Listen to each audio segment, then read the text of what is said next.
이번 주 금융가 인사이드 시간에는 보험업계에서 벌어지고 있는 이야기 준비했습니다. 대출 금리와 한도를 비교해주는 서비스, 광고로 받거나 이용해본 분들 많으실 겁니다. 보험도 이런 서비스가 있다면 좋을 텐데요. 보험업계도 이런 요구를 모를 리 없습니다. 보험업계도 이 온라인 플랫폼을 통한 보험 비교 추천 서비스를 준비하고 있는데요. 그러나 업권별 힘겨루기 탓인지 좀처럼 속도를 내지 못하고 있다고 합니다. 어떤 속사정이 있는 건지 금융부 오정인 기자와 짚어보겠습니다.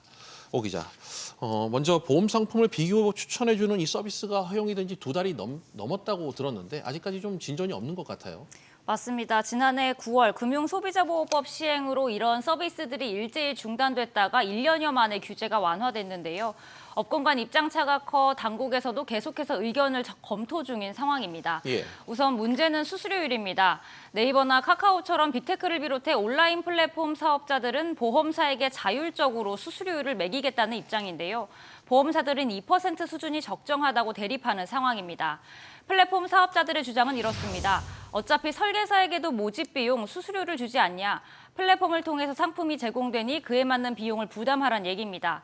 하지만 보험업계는 보험 가입부터 유지, 사후 관리까지 맡아주는 설계사와 상품 비교 추천해주는 플랫폼의 역할은 엄연히 다르다. 높은 수수료를 부담할 수 없다는 입장입니다. 그렇군요. 지금 수수료율 갖고 문제가 좀 불거진 것 같은데 얼핏 들어보니까 보험 소비자들에게도 이 수수료율 문제가 영향을 좀 미칠 수 있을 것 같다. 이런 생각이 들거든요. 맞습니다. 보험업계에선 보험사의 비용 부담이 늘어나면 소비자 보험료가 오를 수밖에 없다고 보고 있습니다. 매출 늘리는 거 가능하겠죠.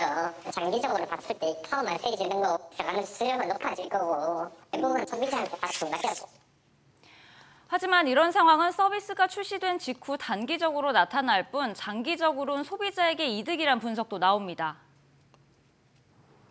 다양한 중개업체가 들어오게 되면 경쟁이 들어가요. 수수료 때문에 보험료가 올라간다? 중개업자가 한두 개일 때만 가능한 거지. 수수료를 줄이면서라도 판매량을 늘리려고 하겠죠.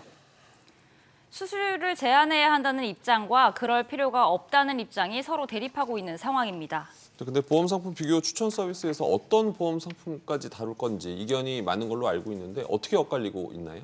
네, 우선 금융당국에선 종신보험이나 변액보험, 외화보험처럼 상품 구조가 복잡하거나 고액계약 등 온라인 모집에 부적합한 또 불완전 판매 가능성이 높은 상품군은 제외하겠다는 계획입니다. 예. 온라인 플랫폼 역시 불완전 판매 등 위험을 감수하고서 상품을 비교 추천하는 건 부담스럽다며 여행자 보험이나 자동차 보험처럼 덜 복잡하고 또 소비자들의 이해도가 높은 상품만 취급이 가능하다고 보고 있습니다. 예. 하지만 문제는 플랫폼에서 비교 추천이 가능한 단순하고 정형화된 상품이 많지 않다는 겁니다. 보험회사들이 표준화된 상품을 다 만들어야 되거든요. 소비자가 그냥 인터넷에 딱 들어가면 자동차 보험처럼 아무나 찍어서 이렇게 선택할 수 있을 거예요. 핀테크와 빅테크사에선 자동차 보험이 포함되길 바라는 분위기지만 보험사들의 입장은 또 다릅니다. 시장 규모만 20조 원인데다 소속 설계사들 상황도 고려해야 하고 이미 다이렉트 채널로 가입이 가능해 굳이 플랫폼에서 취급해야 할 이유가 없다는 겁니다. 그렇군요. 지금 이야기를 쭉 들어보니까 좀 얽혀있는 쟁점들이 좀 적지 않은 것 같은데 이 자동차 보험 포함 여부도 좀 문제라고 들었거든요. 이 문제와 관련해서는 법인 이 보험 대리점 GA와의 또 갈등 소지도 있다고 들었습니다. 그렇습니다. 보험사도 보험사지만 이 GA 업계에 미치는 영향도 크기 때문입니다. 자동차 보험은 의무보험으로 가입자만 2천만 명에 달하고 이 인원이 그대로 매년 보험 가입을 갱신하는데요. 이 과정에서 설계사들은 기존 고객을 그대로 유지할 수 있다는 게 가장 큰 이점입니다. 하지만 여기에 온라인 플랫폼이 들어오게 되면 설계사들이 설 자리를 잃게 된다는 겁니다. 예. 이처럼 업권별 입장차가 팽팽한 상황이어서 당국도 여전히 의견 수렴 중인 상태입니다. 그렇군요. 또 25% 룰이란 이 규정을 도입할 필요성도 업계에서 지금 회자되고 있다고 들었는데 이건 또 무슨 이야기입니까? 네, 은행에서 보험을 파는 방카슈랑스에 적용되는 제도인데요.